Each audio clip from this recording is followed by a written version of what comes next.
अस्सलाम वालेकुम दोस्तों, आज हम बात करने वाले हैं understanding market movement in forex trading के बारे में।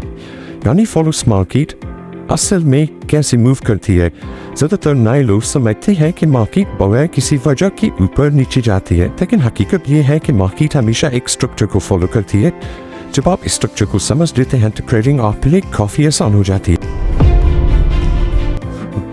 मार्केट बुनियादी तौर पर दो हिस्सों में काम करती है, इम्पल्स और रिट्रेसमेंट। इम्पल्स वो लम्हा होता है जब मार्केट जोर के साथ किसी एक सिमत में हरकत करती है। मिसाल के तौर पर अगर मार्केट ऊपर जा रही है तो मुसलसल मजबूत मोमबत्तियां स्ट्रॉन्ग कैंडल्स बनेंगी और कीमत तेजी से ऊपर जाती है। इसका मतलब है कि खरीदार मजबूत है, बायर ज्यादा है, लदर स्ट्रॉन्ग है, मार्केट में तलब डिमांड ज्यादा है। इसी तरह अगर मार्केट नीचे जा रही हो तो कीमत कम होने लगती है और फरोख्त करने वाले सेलर्स मार्केट पर ज्यादा काबिज होते हैं, यानी सप्लाई ज्यादा है। इसके बाद मार्केट थोड़ा पीछे आती है जिसे रिट्रेसमेंट कहा जाता है। यह ट्रेन का खात्मा नहीं होती बल्कि एक कुदरती पास होता है। बिगनर अक्सर यही करते हैं, वो रिट्रेसमेंट को ट्रेन का खात्मा समझ लेते हैं और इसी वजह से वो जल्दी एंट्री एग्जिट ले लेते हैं। मार्केट हमेशा एक साइकिल में चलती है, पहले इम्पल्स, फिर रिट्रेसमेंट और इसके बाद दोबारा इम्पल्स। इसे गैप स्क्रीन में देख सकते हैं। अब सवाल ये है कि इम्पल्स क्यों बनती है, इम्पल्स क्यों बनती है और इसका काम क्या होता है और इसकी सिमत कैसे मालूम होती है। मार्केट हमेशा पिछले हाइस और लोअर्स को तोड़ती है। अगर कीमत ऊपर जा रही हो और पिछला हाई तोड़ दे तो ये बुलिश इम्पल्स है, और अगर कीमत नीचे जा रही हो और पिछला लो तोड़ दे तो ये बेरिश इम्पल्स है। इसी वजह से होशियार ताजिर हमेशा इस बात को देखते हैं कि इम्पल्स की सिमत क्या है और रिट्रेसमेंट के दौरान एंट्री दिमाग की तलाश करते हैं। इसलिए जो मशहूर ताजिर होते हैं उनको ट्रेडिंग की अच्छी खासी समझ आ जाती है इसी इम्पल्स और रिट्रेसमेंट को देखते हुए। जबकि जो बिगनर्स होते हैं वो अक्सर रैंडम जगहों पर ट्रेड करते हैं जिससे उनका नुकसान होता है। सादा मिसाल के तौर पर मार्केट ऊपर जाती है तो इम्पल्स बनती है, फिर थोड़ी नीचे आती है तो फिर उनका रिट्रेसमेंट बन जाता है। इसी तरह इम्पल्स ऊपर जब जा रही होती है कीमत उसको ज़ाहिर करती है और जब नीचे आ रही होती है तो उसको रिट्रेसमेंट को ज़ाहिर करती है।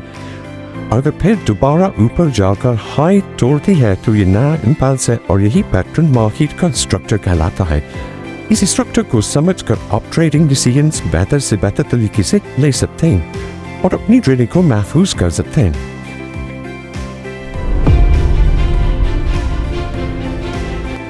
अब मैं आपको बुलिश इम्पल्स और बेरिश इम्पल्स के ट्रेंड के बारे में समझाऊंगा। बुलिश इम्पल्स उस वक्त बनता है जब हमारी कीमत ऊपर जा रही होती है और बेरिश इम्पल्स उस वक्त बनता है जब हमारी कीमत कम हो रही होती है।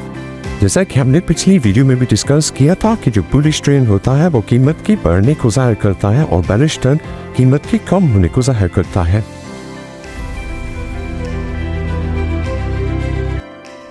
याद रखिए, इम्पल्स हमेशा ट्रेंड की सिमत बताती है और रिट्रेसमेंट बेहतरीन एंट्री पॉइंट्स फराहम करती है। मार्केट बुनियादी तौर पर खरीदार और फरोख्त करने वाले की लड़ाई की वजह से हरकत करती है। जब खरीदार ज़्यादा ताकतवर होते हैं तो कीमत ऊपर जा रही होती है और जब फरोख्त करने वाले सेलर्स ज़्यादा हो जाते हैं तो कीमत नीचे चली जाती है। इसी वजह से मार्केट हमेशा ऊपर नीचे होती रहती है और इसी ऑसिलेशंस को समझना और सही वक्त पर एक्शन लेना एक ताजिर के लिए सबसे अहम स्किल होता है। ताजिर की एक सबसे बड़ी खूबसूरती यही होती है कि उसको ये पता चले कि कब एग्जिट लेना है, कब एंट्री लेनी है।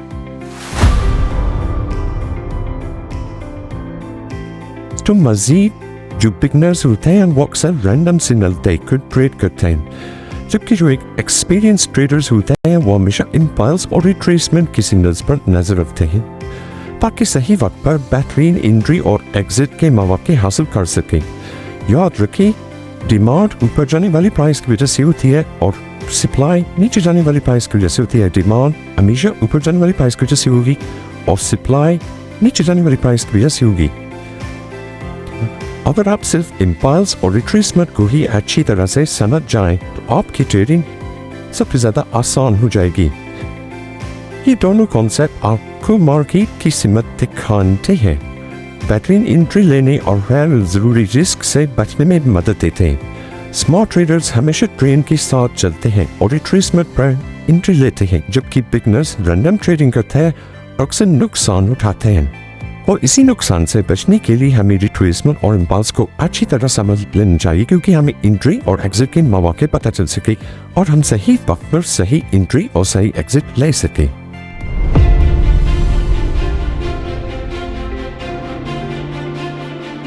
तो आखिर में हम ये समझते हैं कि फॉरेक्स मार्केट एक जानदार निज़ाम की तरह हरकत करती है, जहाँ खरीदार और फरोख्त करने वाले की जान प्राइस को ऊपर नीचे धकेलती है। इम्पल्स बताती है कि डोमिनर साइड कौन सी है और रिट्रेसमेंट हमें मौका देती है कि अब हम इस डोमिनर ट्रेन में शामिल हो जाएं। अगर आप ये दोनों चीज़ें सही से ऑब्जर्व करें तो आपकी ट्रेडिंग नॉलेज और डिसीजन मेकिंग स्किल्स काफ़ी इम्प्रूव हो सकते हैं और आप एक बेहतरीन से बेहतरीन ट्रेडर बन सकते हैं।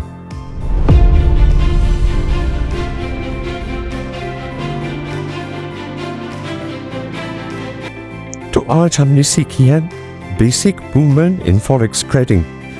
ये फॉरेक्स ट्रेडिंग की बेसिक्स होता है, इसमें इम्पल्स आ जाती है, रिट्रेसमेंट आ जाती है और इन इम्पल्स और रिट्रेसमेंट की ट्रेंड को समझ के हम ट्रेडिंग में मजीद ज़्यादा से ज़्यादा कामयाब हो सकते हैं।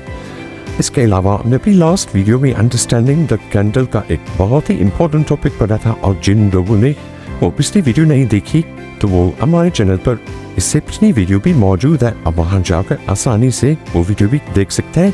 इसमें बुलिश कैंडल और बेरिश कैंडल के नॉन डिफरेंस आपको बताया जाएगा, कैंडल क्या होती है, ये तमाम चीज़ें आपको उस वीडियो में मिल जाएंगे।